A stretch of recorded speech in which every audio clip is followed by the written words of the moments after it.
Bom dia, pessoal da tecnologia! Aqui é a professora Leane, que vocês esqueceram dela porque não estou mandando atividade a não ser um ou dois alunos, né? Então, essa atividade de hoje de tecnologia, ela é bem simpatiquinha, tá? Ela vai falar um pouquinho sobre uma atividade que você pode utilizar ela tanto de forma plugada ou desplugada. Eu dei umas duas aulas, tanto na sala de aula como aqui, eu não sei se vocês chegaram a pegar, eu explicando o que era atividade plugada e desplugada. No caso, utilizei a palavra ferramentas, né? Porque logo no começo do ano eu expliquei que tecnologia é, é nada mais, nada menos do que ferramentas em que usamos em que o ser humano usa para benefício dele mesmo. Ou seja, por exemplo, o homem precisou cavar a terra para poder fazer um plantio. Então ele teve a ideia e criou a enxada. Essa enxada se transformou em uma ferramenta. Com o passar do tempo, essas ferramentas foram tomando proporções maiores, porque o homem é super inteligente e foi criando ferramentas, e hoje nós temos dois tipos de ferramentas, ou seja, dois tipos de tecnologia: a tecnologia plugada e a tecnologia desplugada. A tecnologia desplugada é aquela que a gente usa manualmente. Ah, eu preciso escrever um texto? Você vai lá, pega o lápis e o papel e você vai utilizar a sua mão.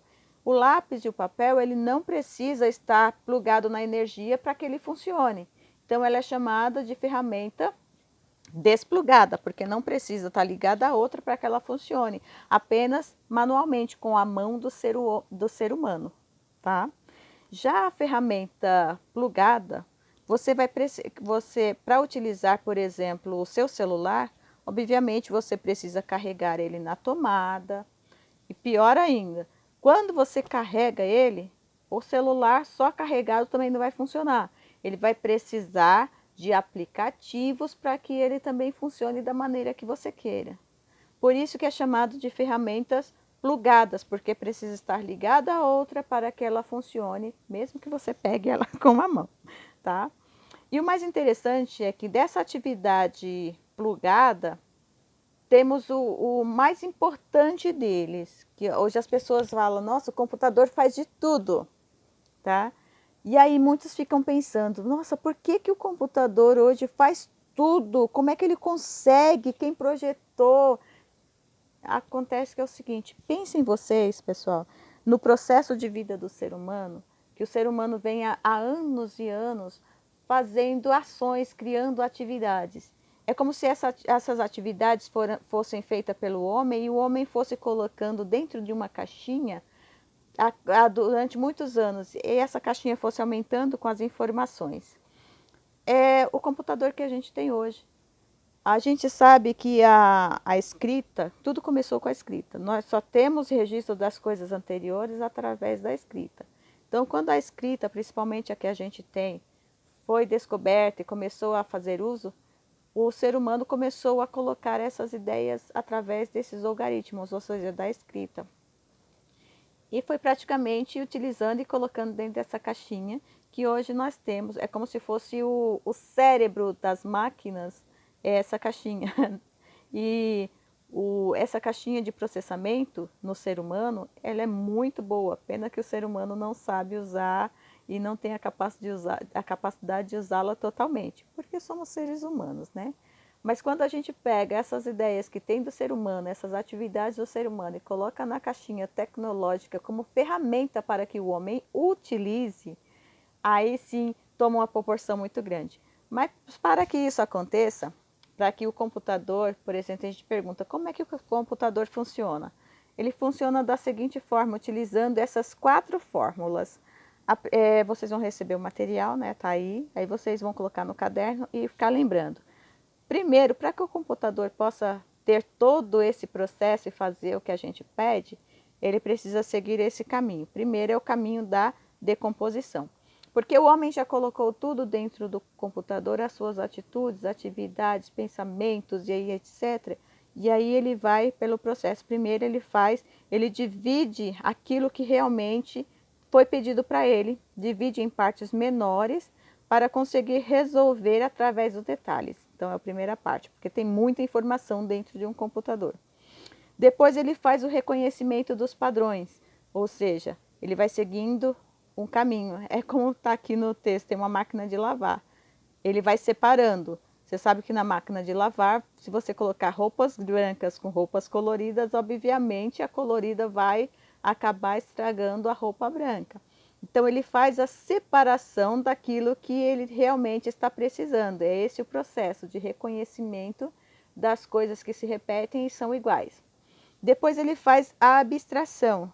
Aí como? Depois que ele separou, ele tira aquilo que não é necessário e para chegar na última parte, que a última parte é o algoritmo, onde ele faz o processo de criação. Ele olhou, viu o que precisava, juntou tudo, e esse juntar é chamado de conjunto de regras, pega todo esse conjunto de regras e resolve o problema, aquilo que foi pedido para ele fazer.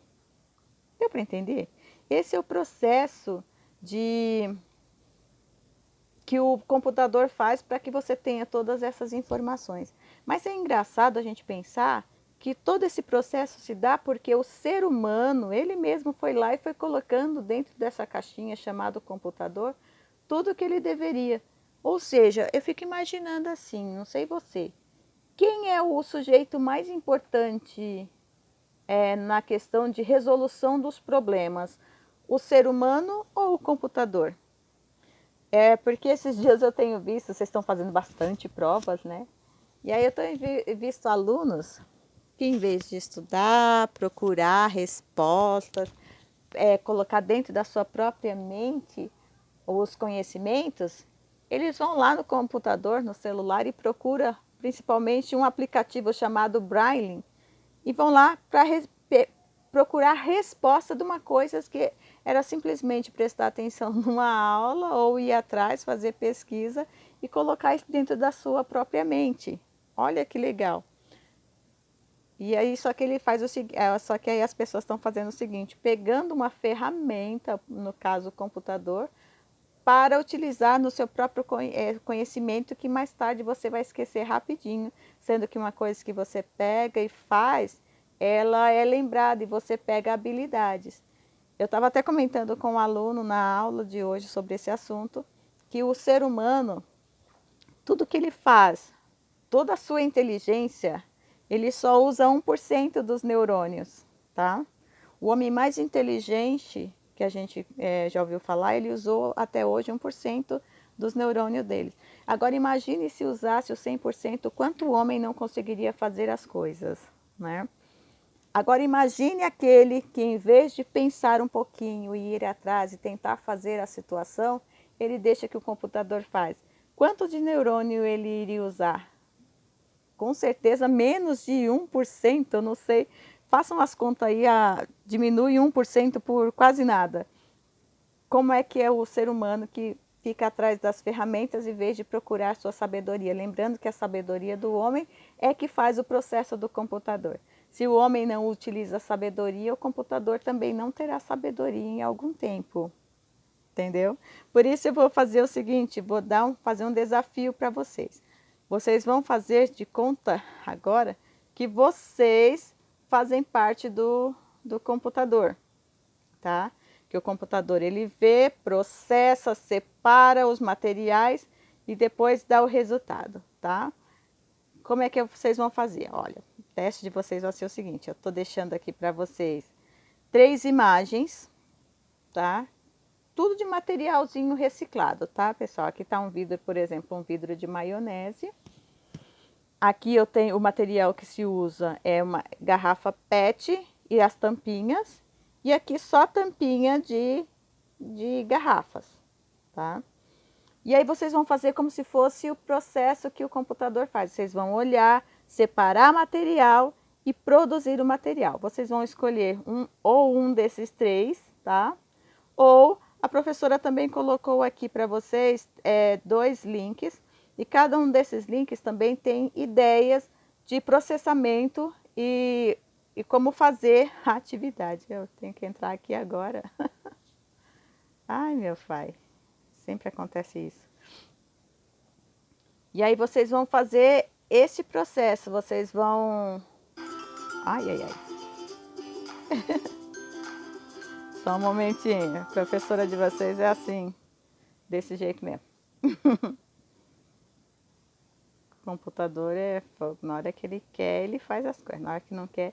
E aí eu coloquei esses dois links, vocês podem abrir, que também são mais outras ideias que você pode fazer como se fosse o computador. Vocês vão planejar, olhar, observar, seguir os 4 passos que um computador faz para resolver os seus problemas. Vocês vão fazer também, vocês vão olhar, separar o que vão fazer, pegar as instruções e fazer. Vocês vão escolher um desses, tanto do link como da imagem, e vão reproduzir um desses materiais, tirar a foto e enviar para a professora. Essa é a atividade de vocês. Boa sorte, valendo 10 na nota!